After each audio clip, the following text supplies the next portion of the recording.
नमस्कार मंडळी, आज आपण उन्हाळा विशेष थंडगार असं सरबत बनवूया। त्यासाठी इथे मी कढईमध्ये अर्धा लिटर दूध घेतलेलं आहे। दूध तापून घेऊया। दूध तापतंय तोपर्यंत आपण दुसरी तयारी करून घेऊया। इथे मी दुसरी कढई घेतली आहे, त्यामध्ये 1 ग्लास पाणी घातलं आहे। पाणी आपल्याला गरम होऊन द्यायचं आहे। पाणी गरम झाल्यानंतर यामध्ये इथे मी अर्धी वाटी साबुदाणा घातला आहे। साबुदाणा हा मी भिजवून घेतलेला आहे। आपल्याला साबुदाणा हा 1 ते 2 मिनिट पाण्यामध्ये उकळून घ्यायचा आहे। साबुदाणा हा मी पाण्यामध्ये 1 ते 2 मिनिट उकळून घेतलेला आहे। छान उकळी सुद्धा आलेली आहे। यामध्ये 3 किंवा 4 चमचे साखर घालायची आहे। साखर तुम्ही तुमच्या आवडीप्रमाणे घालू शकता। साबुदाणा आपण अजून 2 ते 3 मिनिट शिजवून घेऊया। इथे आपलं दूध सुद्धा आता तापलेलं आहे। यामध्ये साखर घालूया। इथे मी साधारण 4 ते 5 चम्मच साखर घातली आहे। एकत्र करून घेऊया। इथे आपला आता साबुदाणा सुद्धा शिजत आलेला आहे। थोडासा असा ट्रान्सपरंट दिसतो आहे, म्हणजे अगदी व्यवस्थित शिजलेला आहे। साबुदाणा आपल्याला असा चाळणीवर निथळून घ्यायचा आहे, म्हणजे जे एक्स्ट्राचं पाणी आहे ते खाली निघून जाईल। याच्यावर आपल्याला लगेच थंड पाणी घालायचं आहे, म्हणजे साबुदाणा जो आहे तो एकमेकाला चिकटणार नाही, असा मोकळा होईल।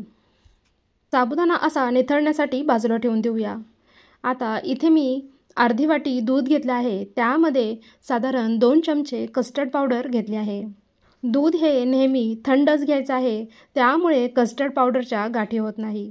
छान असं एकत्र करून घ्यायचं आहे। सगळ्या गाठी मोडून घेतलेला आहे। आता दुधामध्ये हळूहळू हे कस्टर्ड पावडरचं जे दूध आहे ते घालायचं आहे।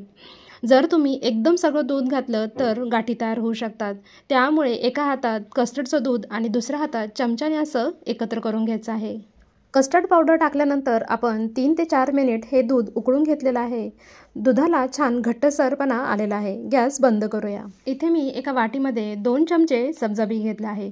सब्जा बी हे अगदी आपल्या शरीराला पोषक असं असतं, त्यामुळे पचनास मदत होते। यामध्ये ओमेगा 3 फॅटी ॲसिड असतं, त्यामुळे ते आपल्या हृदयासाठी सुद्धा अगदी चांगलं असतं। त्यामुळे आपण आपल्या आहारामध्ये सब्जा बीचा वापर केलाच पाहिजे। थोडंसं पाणी घालायचं आहे। अगदी 5 मिनिटांमध्ये हे सब्जा बी फुललं जातं। तुम्ही पाहू शकता, इथे मी एकत्र केलं आहे, लगेच थोडंसं हे फुललं आहे। आता हे थोडा वेळ बाजूला ठेवून देऊया। याला आपण छान भिजून देऊ, म्हणजे हे छान फुललं जाईल। आता एका ताटामध्ये आपल्याला खरबूज कट करून घ्यायचं आहे। खरबुजाच्या बिया बाजूला काढून घ्यायच्या आहे आणि सर्व खरबूज हे कट करून घ्यायचं आहे। खरबुजाचे तुकडे मिक्सरच्या भांड्यामध्ये घालायचे आहे आणि बारीक असं फिरवून घ्यायचं आहे। इथे मी बारीक असं फिरवून घेतलेलं आहे। आपण जे कस्टर्डचं दूध तयार केलं होतं ते अगदी थंड झालं होतं। इथे मी 1 ते 2 तासासाठी फ्रीजमध्ये ते ठेवलं होतं, त्यामुळे ते थंडगार असं तयार झालेलं आहे। आता यामध्ये खरबुजाचा आपण जो ज्यूस तयार करून घेतला आहे, हळूहळू यामध्ये घालायचा आहे आणि छान असं एकत्र करून घ्यायचं आहे।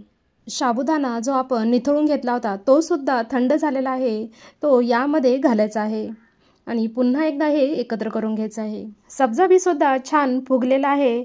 आता यामध्ये फक्त आपण 2 ते 3 चमचे एवढं सब्जा बी घालणार आहोत। छान असं एकत्र करून घेतलेलं आहे। इथे आपला मस्त थंडगार खरबुजाचा सरबत किंवा मिल्कशेक तयार झालेला आहे।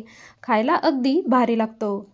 असा सरबत तुम्ही बनवून फ्रीजमध्ये ठेवू शकता आणि जेव्हा पाहुणे येणार असतील किंवा दुपारच्या जेवणानंतर काहीतरी थंडगार खायचं असेल, त्यावेळेस तुम्ही हे पिऊ शकता। रेसिपी आवडली असेल तर लाईक, शेअर आणि सबस्क्राईब नक्की करा। पुन्हा भेटूया अशा छानशा रेसिपीसोबत।